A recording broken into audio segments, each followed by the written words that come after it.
It's just fantastic. Captain's Log, Subdates 210802.4. I'm not entirely sure how to do this particular log, especially when the person we're going to talk about also does Captain's Logs, as if the subject matter wasn't tricky enough on its own. Do you ever just see something on the internet and realise that's enough internet for one day? Have you ever done this and realised you need a cleanse? Or, depending on the severity, an exterminatus? This is one of those days. Upon hearing this tale, which came directly from the horse's mouth via released audio, I had honestly believed that the person we're going to discuss today was never going to reach the summit of the mountain they once sat upon. And then this person said, "Hold my autism, if you're offended, click away now. I've got some trending to do." Yes, I did in fact tweet that out. We are going to be discussing Chris Chan. Now, if you are new to the internet and have never heard of Chris Chan, Gino Samuel 2.1 has done a 59 documentary video series on the life of Chris Chan. So far, Gino is up to 2017, so no doubt knowing what is going to happen in 2021, Gino's going to have an absolute nightmare. As the series is on hiatus until 2022, Gino has time to recover, linked to the channel down below. But Chris Chan is widely known as the internet's very first lolcow. Chris Chan has made it his and then hers lifelong quest to find a, and I'll quote Chris Chan, boyfriend-free girl. Going so far as to admit the reason she transitioned was to get women. Over the years though, Chris Chan's employed rather unsavory tactics to do so, and when the trolls found out, oh, they took advantage. Chris Chan is a hoarder that lived at home with her mother and at one point father Bob, but he is no longer around, so just Barb. Chris has admitted to doing things like recycling, which is not what you think it is. No, this includes a bodily function that biological men produce. Chris Chan has put out over the years a number of rather shady videos, constantly e-begging for money, has been helped actually a few times, like when the house was burnt down. Chris Chan has been banned from a number of malls for his rather shady behaviour towards women, really bad ads to try and get women. Oh, and Chris Chan's penis is on Google. I believe there's a sex doll involved. We're not going to talk about that though. Chris Chan is also the creator of the comic book series Sonichu, which is a merging of Sonic and Pikachu within this interdimensional realm called Quickieville. That name seems apt. We'll get to that soon. We know a lot more about that courtesy of a livestream account Dankula, where Chris Chan has admitted to going to Quickieville, which is also in West Virginia, conveniently. As far as information goes that you all need to know when it comes to Chris Chan, that's it pretty much.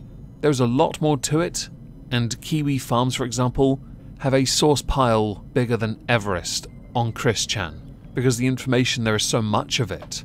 And if memory serves, I believe the owner of Kiwi Farms, when the house fire happened in 2014, sent a care package to Chris Chan and Barbara, Chris's mother. So when it comes to what you need to know, that's it. So now we should go to present day. Yeah. Oh, this one's dark. Consider that your trigger warning. In a recently released audio file, Chris Chan admitted to doing something one should never do to their mother, an 80-year-old, very much falling apart lady. Doesn't matter how much of a shitty person she is, the mother that is, one never does this. The obvious answers are, you don't beat your mother. That's an obvious one. The one you don't normally want to put on the list, because most wouldn't think about it until you hear America, would be screw your mother. And this is where Chris Chan said, well, I could, make it a point not to do that. But instead, what I'm going to do is, I'm going to take my index and middle, I'm not going to finish that sentence. So yes, Chris Chan has admitted to diddling one's own mother. And understandably, people aren't best impressed. The thing about that audio being shared is the consequences were inevitable and were going to be swift. because as much as the trolls like to have fun, that is actually a line most wouldn't cross. Chris's address is very well known. The police were undoubtedly going to be called. Here's the mugshot. Not to be confused with this mugshot, although I do prefer the older one. You look so happy.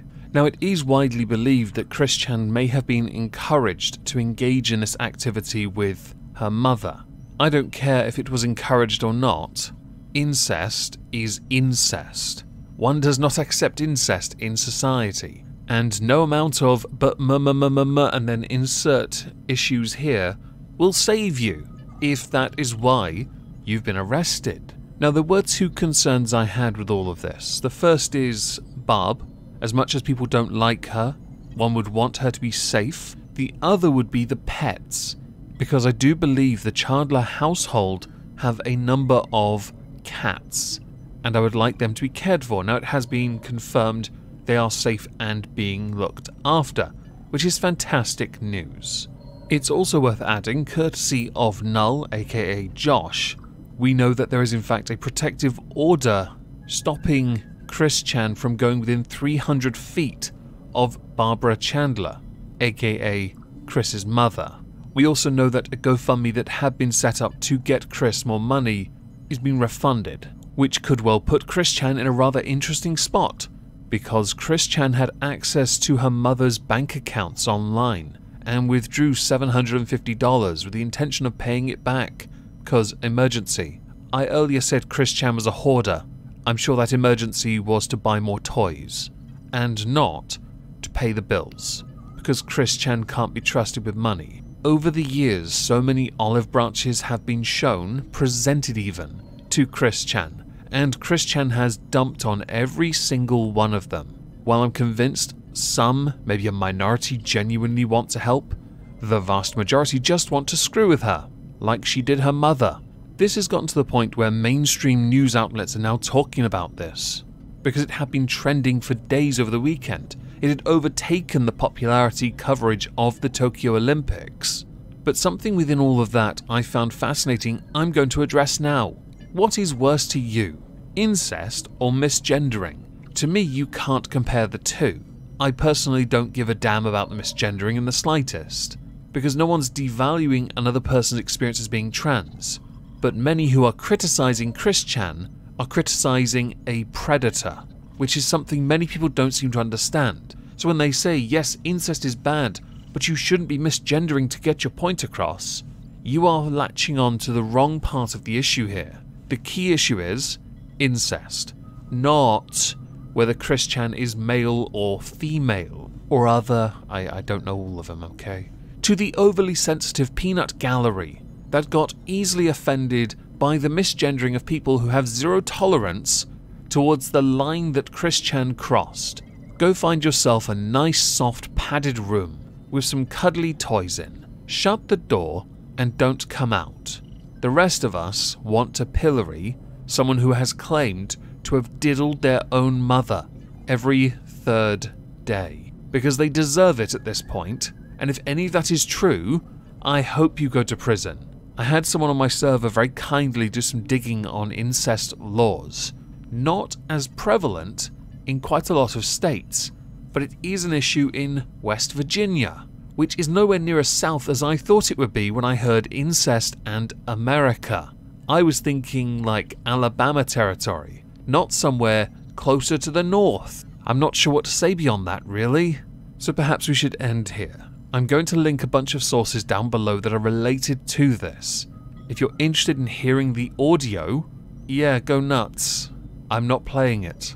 I will never play it. It's too dark. And if anything in this video offended you, see earlier comment about padded room with cuddly toys, and insert here. Not in Barbara, just here. Stay away, Kris.